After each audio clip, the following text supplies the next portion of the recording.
Assalamualaikum warahmatullahi wabarakatuh. Jumpa lagi dengan saya Tama dalam Ada Apa Gerangan 2. Bagaimana kabar kalian? Semoga selalu diberikan kesehatan dan juga rezeki yang cukup. Jumpa lagi di Ada Apa Gerangan 2, di mana di sini saya akan membacakan kisah-kisah mistis bersambung. Episode kali ini kita lanjutkan kembali cerita yang berjudul Kurusetra yang ditulis oleh Dioseta. Episode cerita Kurusetra ini lumayan panjang ya, dan semakin menarik untuk disimak. Jadi langsung saja kita menuju ke kelanjutan ceritanya. Teman-teman, ada apa gerangan? Ceritanya mulai dari sini.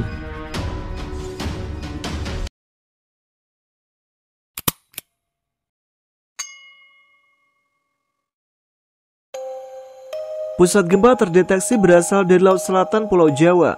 Warga diminta untuk berjaga-jaga akan datangnya gempa susulan yang berpotensi tsunami.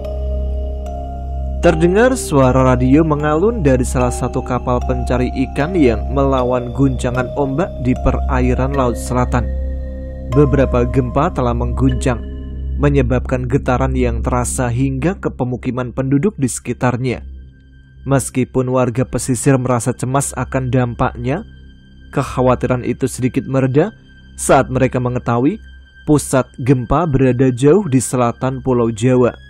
Namun, tak demikian bagi sebagian orang yang peka terhadap petunjuk dari kejadian di Laut Selatan itu. Kita kembali ke darat. Pelayaran kita tunda sampai laut benar-benar aman. Perintah seorang nahkoda kapal nelayan yang menyadari bahayanya tengah laut pada saat itu. Tapi kita baru nebar jala 1 kali, Pak. Jangan pernah meremehkan laut. Lebih baik rugi solar dan waktu dibandingkan harus mati, ucap nahkoda itu sambil menatap sesuatu yang berada jauh di depan matanya. Sebuah pulau.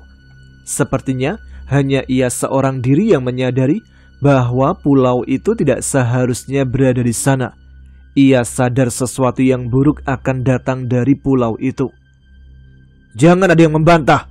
Kita kembali. Kalimat itu sudah cukup jelas dan mereka pun membatalkan pelayaran mereka dan kembali ke daratan.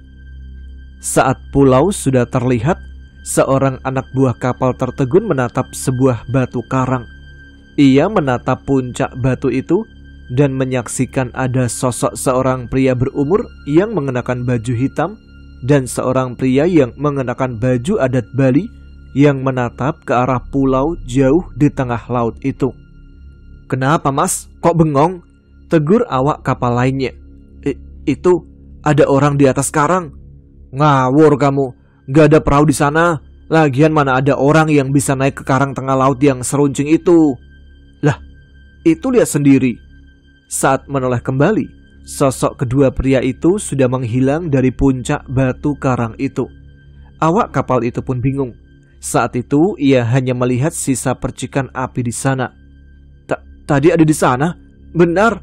Awak kapal itu mencoba meyakinkan. Temannya itu hanya menggeleng dan meninggalkan awak kapal itu. Ia kecewa, namun ia tidak ingin memikirkan apa yang ia lihat itu lebih lanjut. Walau sebenarnya tidak ada yang salah dengan penglihatannya. Mereka adalah Bliwaja dan Mbah Jiwo. Gempa yang terjadi adalah sinyal untuk mereka bahwa Trah Paku Jagar sudah berhasil membangkitkan sang ratu dan bersiap menyatukan kekuatan mereka. Jadi pulau itu bagian dari padang Kurusetra? Tanya Mbah Jiwo. Bagian paling terkutuk, tempat di mana jasad dari berbagai makhluk bergelimpangan, kolam darah memerahkan tanahnya, dan nyawa-nyawa dikutuk di dasarnya, balas Bliwaja. Mbah Jiwo menelan ludah membayangkan apa yang akan ia hadapi, tapi tidak ada pilihan untuk menyerah baginya. Dengan bantuan wujud Rangda dari Bliwaja, mereka pun melayang mencapai pantai pulau terkutuk itu. Mereka datang! Terdengar suara seorang pemuda yang segera menyadari kedatangan mereka. Terlihat sudah ada api unggun kecil yang menyala dan beberapa orang di sana. Guntur, dari mana kalian tahu kami akan mendarat di sisi pantai ini? Tanya Bliwaja yang segera kembali ke wujud manusianya. Saat itu menolehkan wajahnya ke arah seorang nenek yang masih asik dengan tempayannya. "Boksar?" Mbah Jiwo yang menyadari keberadaan Boksar dan Nyai Jambrong yang berada di tempat itu pun segera menghampiri mereka. "Tunggu sebentar lagi, Oleh. Masih ada yang akan datang," ucap Boksar. Mbah Jiwo dan Bliwaja pun mengerti. Mereka menyadari tabir gaib yang dipasang oleh Boksar di sekitar mereka. "Tak kusangka Nyai akan membawa sekutu sesakti ini." Bliwaja menegur Nyai Jambrong yang masih dalam posisi tapanya. "Mau gimana lagi? Satu-satunya ahli cenayang sakti yang ku kenal cuma nenek-nenek peyot itu," balas Nyai Jambrong. "Kalau aku peyot, kamu itu apa, Nyai?" "Kalau aku ya tetap cantik, apalagi." Tawa Nyai Jambrong. "Orang udah tua kok masih centil," celetuk Boksar. "Apa?" Mendengar perbincangan itu, Guntur segera menarik Bliwaja untuk menjauh dari Nyai Jambrong dan Boksar. "Sudah Bli, jangan deket-deket. Kalau mereka ngoceh, bahayanya bisa kayak ribut sama wewe gombel," ucap Guntur. Bliwaja mengerti maksud Guntur saat mendengar perbincangan kedua nenek itu tidak kunjung selesai. Sementara itu, Mbah Jiwo menyaksikan Dirga yang sedang melakukan tapa. Ia menyadari bahwa Dirga sedang menyatukan sukmanya dengan pecahan keris dasa sukma miliknya. "Kau tahu bahaya dari apa yang kau lakukan? Pecahan keris itu akan menjadi satu dengan sukmamu." Mbah Jiwo mencoba memastikan bahwa Dirga faham dengan resikonya. "Artinya, jika Prabu Junoyo membunuhku, maka pecahan ini akan musnah bersama sukmaku. Ia tidak akan pernah memiliki keris dasa sukma sepenuhnya," jawab Dirga tanpa membuka matanya. Penyatuan sukma dan pusaka itu sangat sakral. Jiwa sang pemilik bisa terancam bila pusaka itu memberontak. Namun Mbah Jiwo pun menyadari keteguhan hati Dirga dan tak mungkin menghalanginya. Perlahan terlihat kabut putih di sekitar mereka. Mereka pun menyadari bahwa hanya ada seseorang yang bisa datang dengan cara seperti itu. "Mas Jagat," sambut Guntur. Mereka menyambut Jagat dan menyadari keberadaan sosok lain di belakang Jagat. Nyi Sendang Rangu. Salam singkat terjadi di antara mereka. "Hanya kita?" tanya Mbah Jiwo. "Aku sudah mendatangi padepokan Mbah Wijan. Mereka diserang lebih dulu oleh pasukan Trapaku Jagar. Mereka akan menyusul kita jika sudah mengurus setan-setan itu. Aku juga sudah memasang aksara lintas jagat di beberapa tempat. Saat mereka siap, mereka akan menyusul kita," jelas Mas Jagat. "Berarti setan-setan dari pulau ini juga sudah memasuki tanah Jawa?" tanya Dirga yang memilih untuk menyudahi semedinya. "Benar, tapi nggak ada gunanya kalau kita mengurus mereka. Sumber kekuatan mereka ada di pulau ini. Untuk sekarang, kita hanya bisa mempercayakan setan-setan itu pada para ulama dan para pendekar yang memiliki karomah seperti kita," jawab Mas Jagat. Mereka pun setuju. Setidaknya tugas utama mereka saat ini adalah menutup gerbang yang bisa menghubungkan kebangkitan setan-setan zaman perang di tanah Kurusetra itu. Malam sudah semakin larut. Purnama semakin terang menyinari laut sekitar pulau tandus itu. Boksar meninggalkan tempatnya dan memastikan kesiapan mereka. "Setelah takbir ini kubuka, kalian tidak akan bisa menebak setan-setan apa yang akan mengincar kalian," jelas Boksar. "Kami mengerti, Mbok," jawab Mbah Jiwo sambil menggenggam beberapa butir pusaka bola batu miliknya. Guntur dan Dirga menggenggam tasbih di tangan yang berbeda, sementara tangan Bliwaja sudah membara dengan api yang berkobar. "Pergilah, kalian akan menentukan zaman ini," ucap Boksar. Begitu tabir terbuka, tekanan energi besar menyerang ke arah mereka. Seketika makhluk-makhluk di pulau itu menyadari keberadaan yang bukan bagian dari mereka. Di pulau tandus dengan reruntuhan candi itu, seketika mereka merasakan ancaman yang membuat mereka gentar. Suara itu terdengar hingga seluruh penjuru pulau. Manusia biasa tak akan bisa melihat wujud dari pemilik suara itu. Namun bagi Dirga dan yang lainnya, sosok itu adalah mimpi buruk yang membuat mereka tak mampu memalingkan wajahnya. Sebesar itu? Gimana cara kita ngelawan makhluk sebesar bukit itu? Wajah Guntur pucat. Kesiapannya yang sudah ia pupuk baik-baik luntur seketika. Setiap langkah dari makhluk itu menggetarkan tanah dan lautan. Sebagai manusia biasa, Guntur benar-benar merasa tak berdaya. Di tengah keraguan mereka, sebuah bola api besar terlempar ke arah wajah raksasa itu. Wajah raksasa itu terpental, namun itu masih jauh dari cukup untuk menumbangkannya. Besar bukan berarti tak dapat dikalahkan. Sepertinya seluruh kesaktian yang kupelajari memang ditakdirkan untuk melawan makhluk dari zaman kuno ini, ucap Bliwaja. Sontak mereka menoleh ke arah Bliwaja yang mengambil posisi di paling depan. Jangan nekat, Bli. Wujud rangdamu saja masih jauh dibandingkan makhluk itu. Tahan Mbah Jiwo. Bliwaja menepuk pundak Mbah Jiwo yang mengkhawatirkannya. Kalian percayalah bahwa setiap dari kalian memiliki peran tersendiri di pulau ini. Kekuatankulah yang paling besar di antara kalian. Maka sudah sepantasnya aku yang menghadapinya, balas Bliwaja. Tapi tetap saja, ini tidak masuk akal, tahan Dirga. Bliwaja hanya tersenyum. Ingatlah, temukan peran kalian dalam pertarungan di pulau ini. Itulah kunci kemenangan kita. Itulah kalimat terakhir Bliwaja sebelum berlari menuju sosok raksasa kuno yang bangkit di tanah terkutuk itu. Om Burbu Fasafa, Tatsavitur Varenyam Bargo Devasa Dimahi, Diyoyona Pacodayat. Suara mantra doa itu terdengar menggema dari arah Bliwaja. Mungkin bukan sebuah mantra atas ilmu yang sakti mandraguna, namun suara doa itu seolah memberi ketenangan dan ketegaran atas apa yang ia hadapi di hadapannya. Raksasa kuno itu menghujamkan pukulannya ke arah Bliwaja. Ia menghindar dengan wujud rangdanya dan segera kembali ke wujud manusianya. Ada alasan mengapa ia memaksa untuk terus bertarung dalam wujud manusia. Ilmu terkuat yang ia miliki harus ia rapalkan dalam wujud manusia. Sebuah kesaktian yang ia dapatkan setelah melalui berbagai kehidupan. Kembali sebuah pukulan dari raksasa kuno itu mencoba menghantam Bliwaja. Namun belum sempat itu terjadi, sebuah lengan putih besar beradu dengan sosok raksasa itu dan membuat mereka berdua terpental. Kedua raksasa itu terjatuh.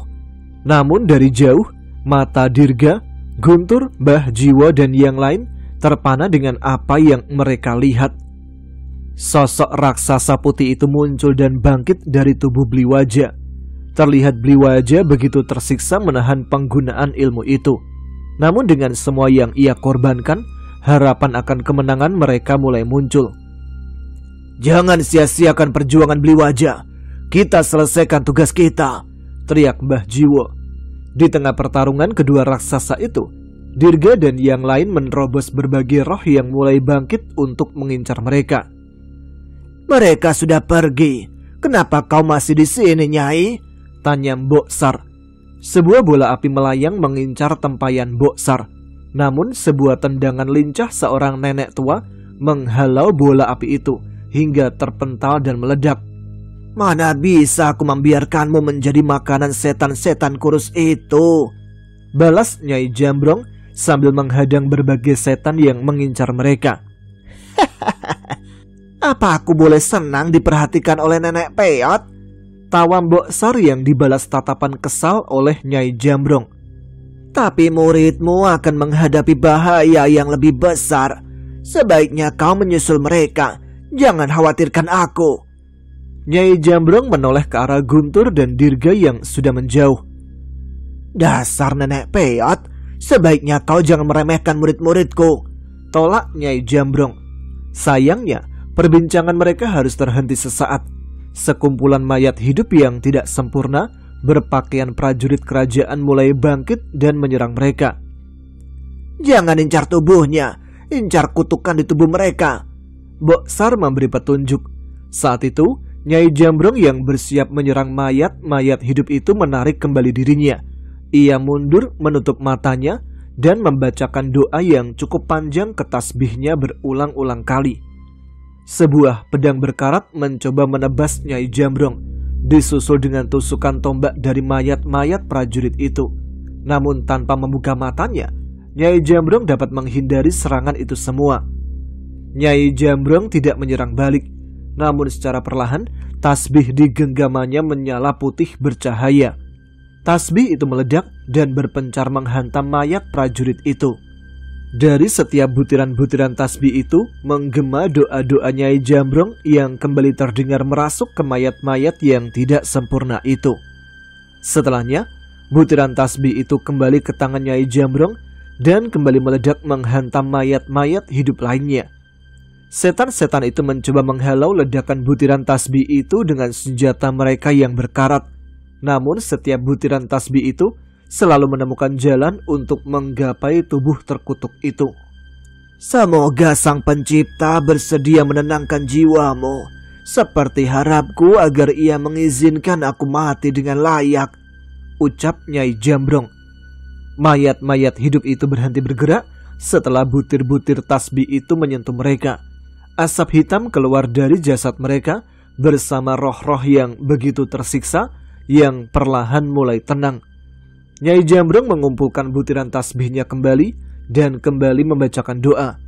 Di sisi lain, Boksar menatap Nyai Jambrong sambil sedikit tersenyum. "Apain senyum-senyum?" tanya Nyai Jambrong galak.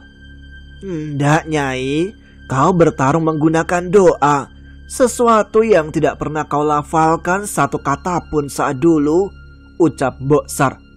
"Tujuanku sudah berubah, Sar. Dulu aku ingin menjadi yang terkuat dan mendapatkan hidup abadi. Sedangkan sekarang aku hanya ingin melihat cucu dan muridku tumbuh dan aku bisa mati dalam pengampunan." Mata Boksar berkaca-kaca mendengar kata-kata itu. Ia tahu dengan jelas sebesar apa dosa Nyai Jambrong di masa lalu. Seluruh dosanya mungkin tidak bisa diampuni dengan semua perbuatan baik di sisa umurnya ini. Namun Boksar sadar bahwa bukan dirinya lah yang pantas menentukan hal itu. Nyai Jambrong pun menyelesaikan doanya dan seluruh tasbihnya berpencar dan melayang mengelilingi mereka berdua. Butiran-butiran itu dengan siaga melindungi kedua nenek itu dari serangan berikutnya. Boksar kembali ke tempayan airnya dan melihat kedua pemuda menerobos reruntuhan candi dan bebatuan. "Guntur, Dirga, sebuah runtuhan candi menyimpan patung sesembahan terapaku Jagar. Hancurkan sampai tak bersisa," perintah Boksar melalui tempayannya. Guntur dan Dirga terhenti mendengar arahan dari Boksar. "Itu suara Boksar?" tanya Dirga. "Benar, itu suara beliau. Kalian carilah benda yang dimaksud itu." Nyai Sendang Rangu melayang mendekati Guntur dan Dirga. "Kalian gak ikut dengan kami?" tanya Guntur. Gantian Mas Jagat yang kini mendekati Dirga. "Kemampuan kalian saat ini lebih berguna untuk mencari dan menghancurkan benda itu. Saat ini tugas kami adalah membersihkan jalan kalian," ucap Mas Jagat. "Kita lawan bersama-sama aja, Mas Ja." Belum sempat menyelesaikan kata-katanya, tiba-tiba sosok makhluk berwujud wanita berambut panjang setinggi pohon, berkebaya lusuh dengan kuku-kuku yang tajam muncul dari balik asap hitam di dekat mereka. Iya, kami saja yang nyari patung itu," teriak Guntur tiba-tiba setelah melihat sosok hantu mengerikan itu. "Oh, dasar bocah," teriak Mas Jagat. Dirga hanya tertawa dan bersiap menyusul Guntur. "Sepertinya kau mendapatkan rekan yang cocok denganmu ya," ucap Mas Jagat. "Haha, tetap Mas Jagat kok, rekanku yang paling ganteng," balas Dirga yang bergegas mengejar Guntur. Jagat hanya menggeleng mendengar jawaban itu dan mempersiapkan dirinya menghadapi sosok-sosok yang mulai muncul. "Lawanmu bukan setan wanita itu, Jiwo. Tinggalkan Jagat dan hadapi makhluk-makhluk masa lalu yang mulai bangkit." Suara Boksar kembali memberikan petunjuk atas apa yang harus mereka lakukan. Bah Jiwo mengerti, namun ia merasa khawatir dengan Jagat. Terlebih roh wanita itu tidak sendiri. Ia membangkitkan setan-setan berpakaian sinden dari tanah itu. Pergi Mbah Jiwo, percayakan mereka kepadaku. Takkan kubiarkan mereka menyentuh Dirga dan Guntur, ucap Mas Jagat dengan yakin. Mbah Jiwo mengerti situasi yang terjadi. Ia pun berpaling dan pergi ke sudut terdalam pulau dan menyaksikan sebuah punden yang menjadi tempat kebangkitan makhluk-makhluk mengerikan. Tepat saat Mbah Jiwo sampai ke tempat itu, seekor burung Garuda raksasa berbulu hitam baru saja bangkit dari altar. Sebagian tubuhnya masih berupa tulang, namun mata merahnya menandakan kesaktiannya mulai pulih. Di sisinya terlihat anggota-anggota tubuh mayat-mayat hidup melayang berkumpul membentuk sebuah gumpalan yang melayang. Mbah Jiwo, lihat itu, ucap Nyi Sendang Rangu menyadarkan Mbah Jiwo apa yang sebenarnya terjadi. Di hutan belakang punden berundak itu tergeletak tumpukan tulang belulang dan bagian tubuh yang mulai pulih. Itu adalah tubuh-tubuh busuk raksasa berpakaian kerajaan. Mereka akan membangkitkan itu semua. Mbah Jiwo masih tidak habis pikir dengan apa yang ia hadapi. Perang di padang Kurusetra melibatkan banyak ras, manusia, raksasa, dedemit, wanara, hingga ras yang tidak dikenali. Jelas Nyi Sendang Rangu. Dan tugasku adalah mencegah mereka agar tidak bangkit dan meninggalkan pulau ini, Mbah Jiwo memastikan. Nyi Sendang Rangu mengangguk mengiyakan. Aku membutuhkan kekuatanmu lagi, Ki Mahesa Ombo. Sebuah butiran batu hitam dikeluarkan oleh Mbah Jiwo. Sebuah mantra dibacakan dan sekali lagi sosok yang selalu ada melindungi Mbah Jiwo kembali muncul. Dialah Ki Mahesa Ombo, sang penjaga lembah keramat. Tapi kali ini ada yang berbeda dari makhluk itu. Tubuhnya 2 kali lebih besar, tanduknya semakin memanjang, dan kalimat raja semakin memenuhi tubuhnya. Kali ini kita akan bertarung bersama.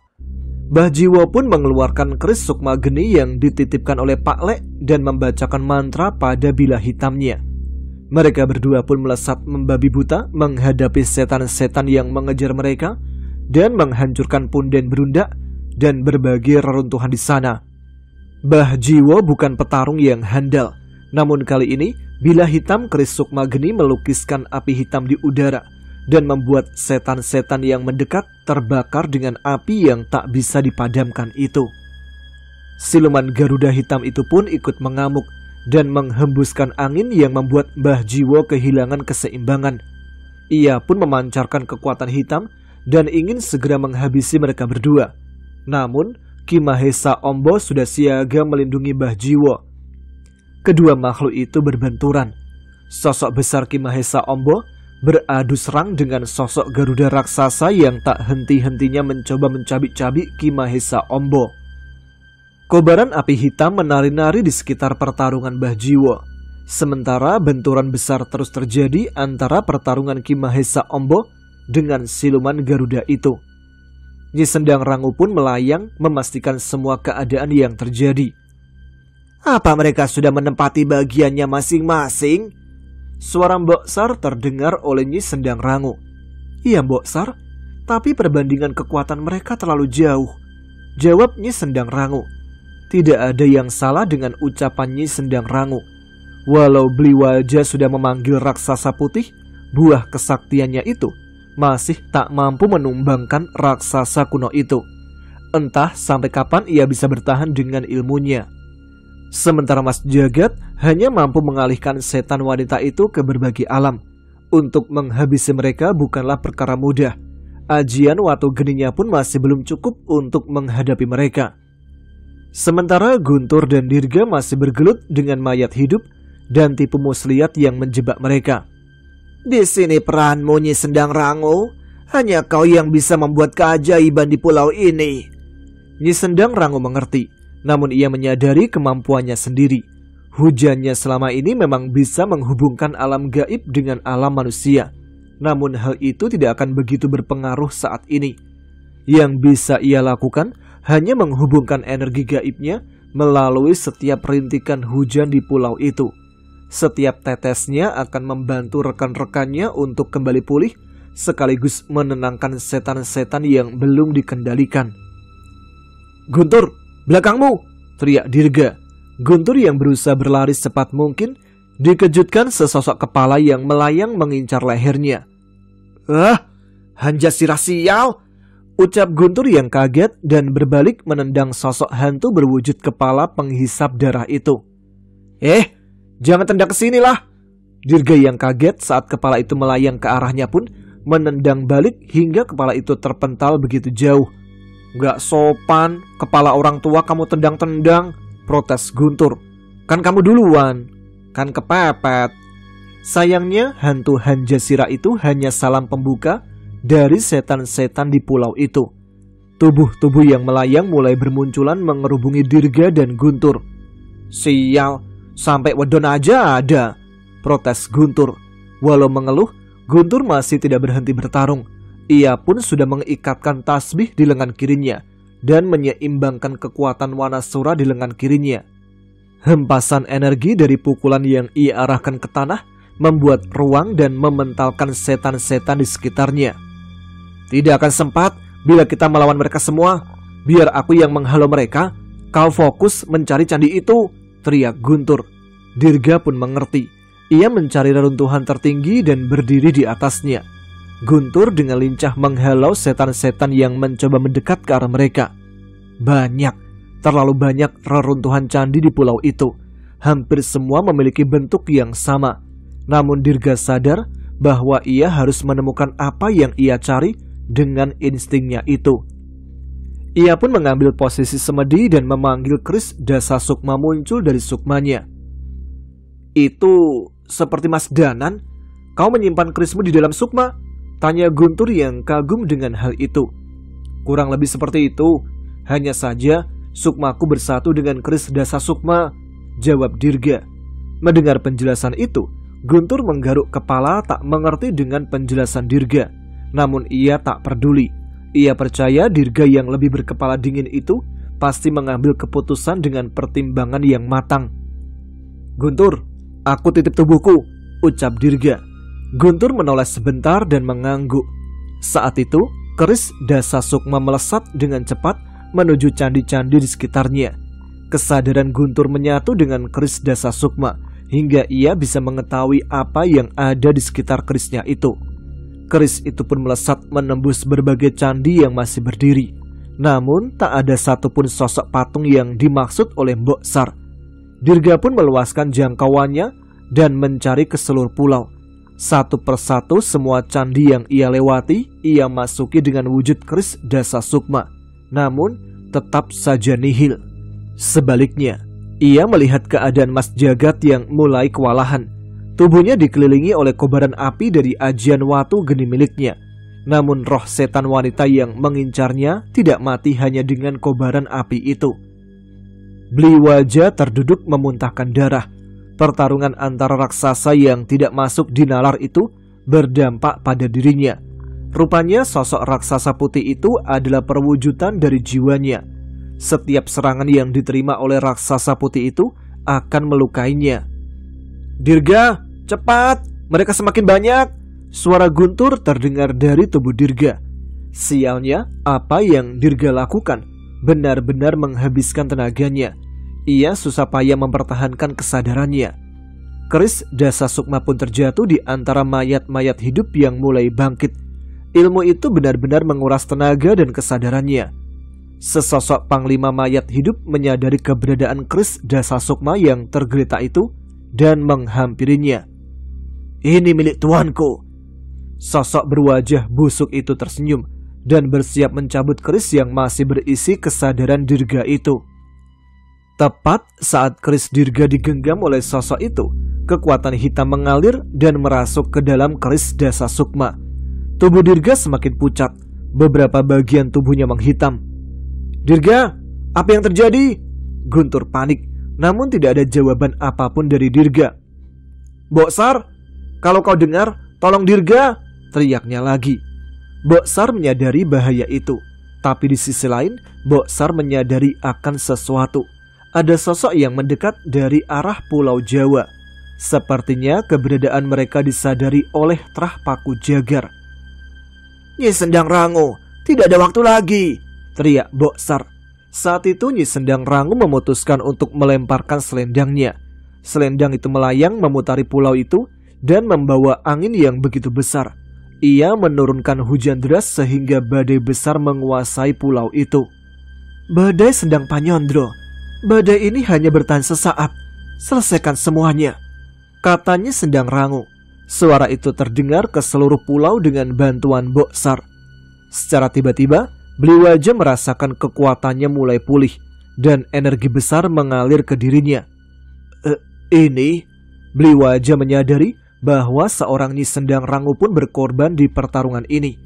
Seketika, api hitam menyambar lengan Panglima mayat hidup yang menggenggam keris Raga Sukma Dirga.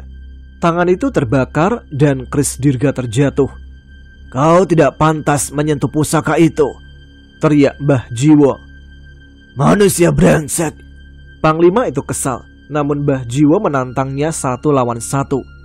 Keris Sukma Geni di tangan Mbah Jiwo beradu dengan kuku-kuku tajam dari makhluk itu. Pertarungan sengit terjadi, namun Mbah Jiwo menyempatkan diri mengambil keris Dirga. "Belum saatnya untuk tumbang, Dirga," ucap Mbah Jiwo. Ia menyalurkan badai energi dari Nyi Sendang Rangu ke keris Dirga sambil bertarung dengan Panglima mayat hidup. Goresan-goresan luka mulai menghiasi tubuh Mbah Jiwo, namun ia mengesampingkan hal itu. Dengan kemampuannya sebagai empu pusaka, ia membentuk ulang keris Dirga dan memurnikannya. Saat itu, kesadaran Dirga kembali. Keris itu pun kembali menyala putih. Mbah Jiwo lega melihat jiwa Dirga kembali tersadar.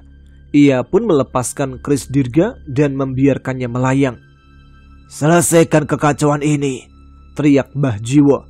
Dirga mengerti. Ia kembali melesat. Namun saat ia pergi, ia menyadari Mbah Jiwo menerima sebuah cakaran yang menembus tubuhnya. "Pergi!" teriak Mbah Jiwo menahan sakit. Dirga cemas, namun ia tidak ingin menyia-nyiakan pengorbanan Mbah Jiwo.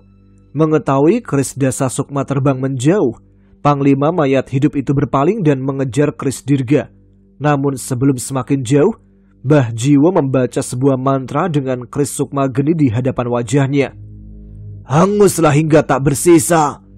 Seketika api hitam membakar tubuh Panglima mayat hidup itu.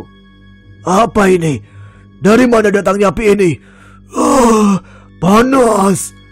Makhluk itu terbakar api hitam yang tak kunjung padam. Tubuhnya hangus dan terus terbakar hingga ia tak mampu lagi bergerak dan menjadi abu. Mbah Jiwo yang tak mampu lagi berdiri melihat keris Dirga melayang jauh. Ia pun mulai tenang. Sementara itu, sosok Ki Mahesa Ombo mendekat ke arahnya dengan kepala sosok Garuda yang tergigit di mulutnya. Ia pun berdiri melindungi Mbah Jiwo yang hampir tak berdaya. "Kau berhasil, Ki Mahesa Ombo. Tapi tugas kita masih jauh dari kata selesai."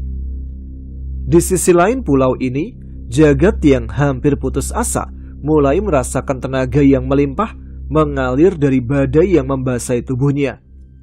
"Kami sudah membunuh ribuan pria sepertimu." Sosok setan wanita setinggi pohon itu tak henti-hentinya mencoba melahat jiwa Jagat. "Aku juga sudah berkali-kali memberi pelajaran pada wanita setan sepertimu," balas Mas Jagat yang kembali mengerahkan ajian watu geninya. Sialnya, kobaran api dari ajian itu tidak berpengaruh pada makhluk itu. Ia malah keluar dari kobaran api dengan wujud wanita cantik yang begitu menggoda. "Aku bisa menjadi milikmu jika kau mau patuh kepadaku," ucap sosok itu. Jagat terdiam. Ada pesona aneh yang merasuk ke dalam dirinya. Ia sadar bahwa ia tahu dengan jelas wujud asli wanita itu. Namun entah mengapa, jantungnya terus berdebar melihat kecantikannya. Sosok wanita jilman itu melangkah dengan anggun ke arah Jagat. Tak ada perlawanan dari Jagat. Ia benar-benar terpaku dengan kecantikan sosok yang ada di hadapannya. "Hirup wangi aroma tubuhku, sentuh halusnya kulitku, nikmati tubuhku." Sosok itu mulai menyentuh tubuh Jagat. Ia memainkan tangannya di pipi Jagat dan merayunya dengan penuh pesona. pria sesakti dirimu akan sangat berguna untuk kami, ucap wanita jelmaan itu. Jagat yang mulai tergoda pun mendekatkan bibirnya pada bibir merah wanita itu. Senyum kecil terpancar dari wanita jelmaan itu. Namun, sesuatu di hati kecil Jagat menahannya dan membuatnya membisikkan sebuah mantra. Seketika, sekumpulan kabut menyelimuti mereka berdua. Langit pun semakin menghitam. Tak ada cahaya menerangi sekitar mereka. Suara teriakan terdengar dari berbagai sisi. Apa ini? Apa yang kau lakukan? Wanita itu bingung dengan keadaan di sekitarnya. Jagat masih tertegun. Namun dengan gelapnya tempat itu, ia tak bisa melihat wanita jelmaan itu dengan jelas. Jagat pun perlahan mulai tersadar dari pengaruh wanita itu. Sial, hampir saja aku terjebak. Jagat pun pergi menjauh. Namun wanita jelmaan itu masih mengejarnya. Sementara itu, terdengar suara raungan berbagai makhluk dari segala sisi di tempat itu. Hutan tandus, genangan air yang menghitam, kabut hitam, tempat itu benar-benar terkutuk. Alam leluhur Sambara, alam terkutuk ini cocok untukmu, ucap Jagat. Jagat pun menghilang di kegelapan alam itu. Saat setan wanita itu ingin menyusulnya, tiba-tiba seekor ular besar bertanduk muncul dan melahap sebagian tubuh setan itu. Sosok wanita jelmaan itu kembali menjadi wujud aslinya. Namun setengah tubuhnya sudah menjadi santapan makhluk di alam penghakiman leluhur Sambara itu. Jagat menggeleng melihat kejadian itu dan segera meninggalkan alam terkutuk itu. Jagat jatuh terduduk. Jika tanpa kekuatan badan Nyai Sendang Rangu saat ini, ia pasti sudah tak mampu berdiri setelah menggunakan ilmu menuju alam itu. Ia mengatur nafasnya dan menatap mayat-mayat sinden yang masih berdiri di hadapannya. Cepatlah, Guntur dan Dirga. Keris Dirga melesat semakin cepat, menghancurkan setiap candi yang masih berdiri. Namun walau semua candi itu sudah dihancurkan, ia tidak menemukan keberadaan patung yang dimaksud. Hanya ada satu kemungkinan menurutnya. Ia melihat sebuah batu hitam di tengah pulau yang tak bisa ia hancurkan. Hanya itu yang tersisa. Keris Dasa Sukma kembali ke tubuh Dirga bersama kesadarannya. Guntur, semua candi sudah kutembus. Tidak ada patung itu. Tapi ada sebuah batu hitam besar di pusat pulau ini. Aku butuh kekuatan yang lebih besar, teriak Dirga. Tenang, aku sudah mempersiapkan ini semua. Guntur melepas tasbih di tangannya dan mengalungkannya. Suara degupan jantung besar terdengar dari tubuh Guntur. Wanasura, kami membutuhkanmu, teriak Guntur. Suara teriakan Wanasura yang mengamuk terdengar ke seluruh pulau, menunjukkan kemunculan sosok sang Palimakra alias Wanamarta. Seekor kera putih dan hitam melesat dari reruntuhan candi dan menaiki bahu Guntur dan Dirga. Kita hancurkan batu hitam di tengah pulau, ucap Dirga pada sosok kera putih di bahunya. Sosok itu pun mendekat ke Wanasura dan menyampaikan hal tersebut. Walau mengenali Guntur dan Dirga, wujud Wanasura dan Wanasudra bukanlah makhluk yang bisa dikendalikan sembarang orang. Keberadaan monyet putih dan wujud kliwonlah yang menjadi ikatan mereka. Nyi Sendang Rangu, pertahankan badai ini sebentar lagi, teriak Dirga. Wujud roh Wanasura hanya bisa bertahan di alam gaib atau dengan bantuan hujan dari Nyi Sendang Rangu. Mereka memanfaatkan waktu yang hanya saat itu dengan menaiki tubuh Wanasura dan menerobos setan-setan di sekitar mereka menuju batu hitam itu. Amukan Wanasura melibas setan-setan yang menghalangi jalan mereka.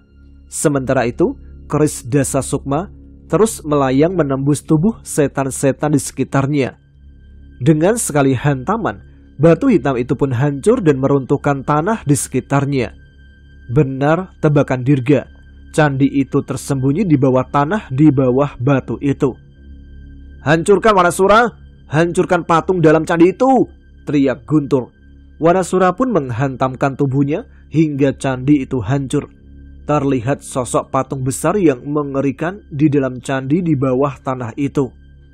Namun, bukan itu yang membuat Guntur dan Dirga tak mampu menahan amarah mereka. Di hadapan patung itu, menumpuk jasad-jasad manusia yang menjadi tumbal atas rencana Trah Paku Jagar. Wanasura pun tidak menahan diri. Ia mengamuk sejadi-jadinya dan meratakan patung yang menjadi berhala sesembahan terah paku jagar itu. Setelah melampiaskan kekesalannya, Wanasura meninggalkan lubang runtuhan itu dan membawa Guntur serta Dirga kembali ke atas. Guntur menyadari badan Nyi Sendang Rangu sudah mulai mereda.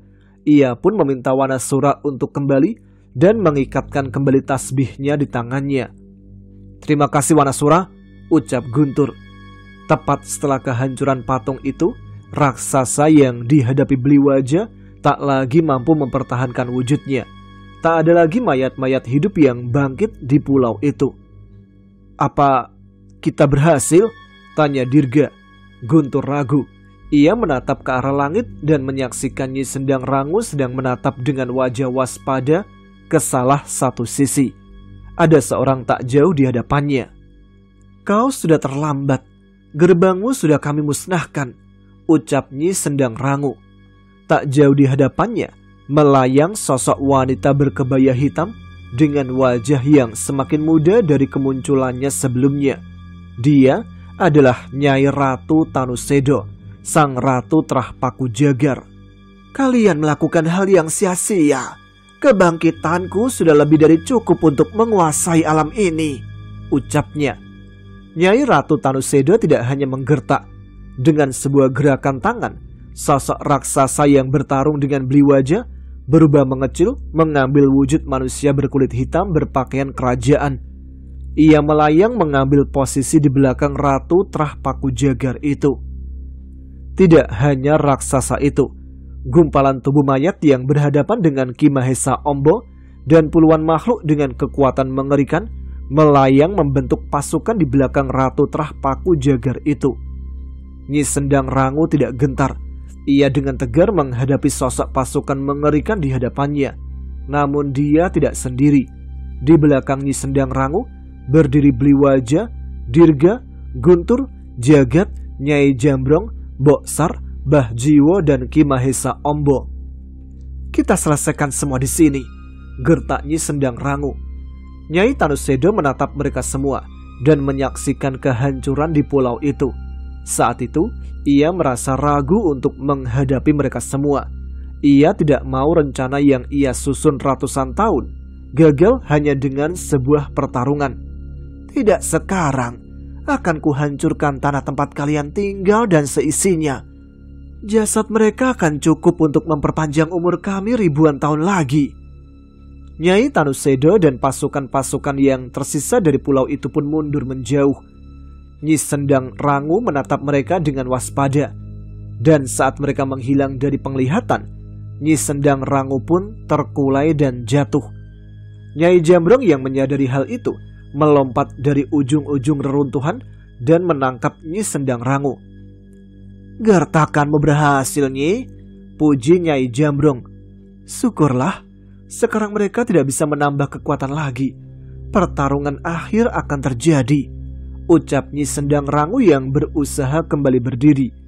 Mereka pun berkumpul di satu tempat dan memulihkan tenaga mereka masing-masing.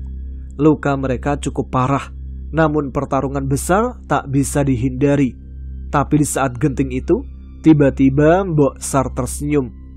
"Tak perlu khawatir, mereka berhasil kembali," ucap Boksar. Mendengar ucapan itu, semua orang di tempat itu segera menyadari siapa yang dimaksud oleh Boksar. Nyi Sendang Rangu pun tersenyum dan kembali berusaha untuk melayang. "Aku akan menemui mereka lebih dulu," ucapnya. Mendengar hal itu, Bah Jiwo dan Jagat mendekat dan menyerahkan pusaka yang selama ini dititipkan pada mereka, keris Raga Sukma dan keris Sukma Geni.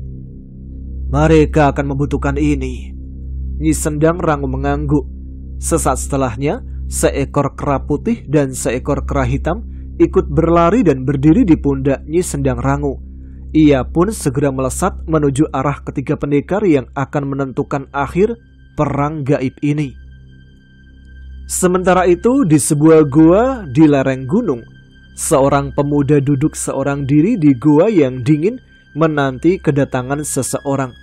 Dia Cahyo, yang beberapa saat lalu berhasil kembali ke tubuhnya setelah perjalanan tak masuk akal yang mereka alami. Dugaannya tepat. Sehari setelah ia mendapatkan kesadarannya, sosok pria bertopeng itu datang ke tempat persembunyiannya. "Jadi, kalian berhasil kembali dan teman-temanmu meninggalkanmu?" tanya pria bertopeng itu.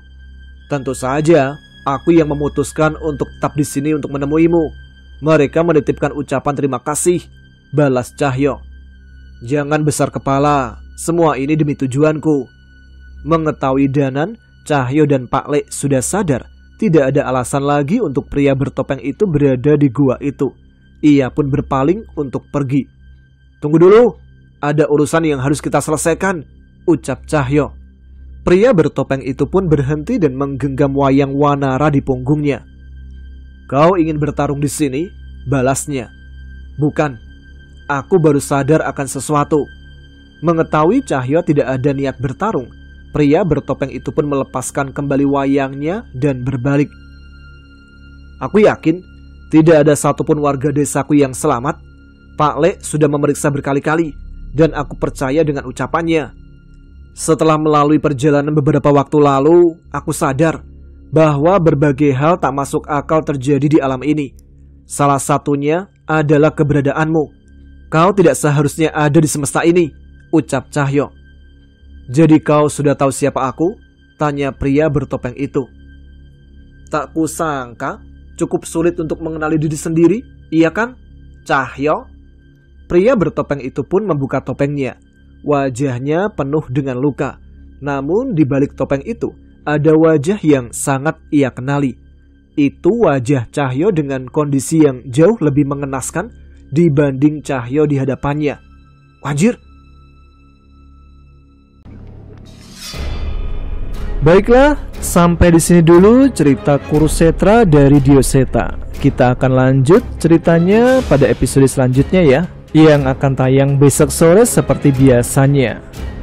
Semakin menarik nih ceritanya. Jadi aktifkan notifikasi kalian biar tidak ketinggalan kelanjutan cerita ini. Terima kasih untuk teman-teman sekalian yang sudah menyimak. Terima kasih juga untuk yang sudah like, share video ini, dan juga subscribe. Jangan lupa juga tuliskan komen, tunjukkan eksistensi kalian.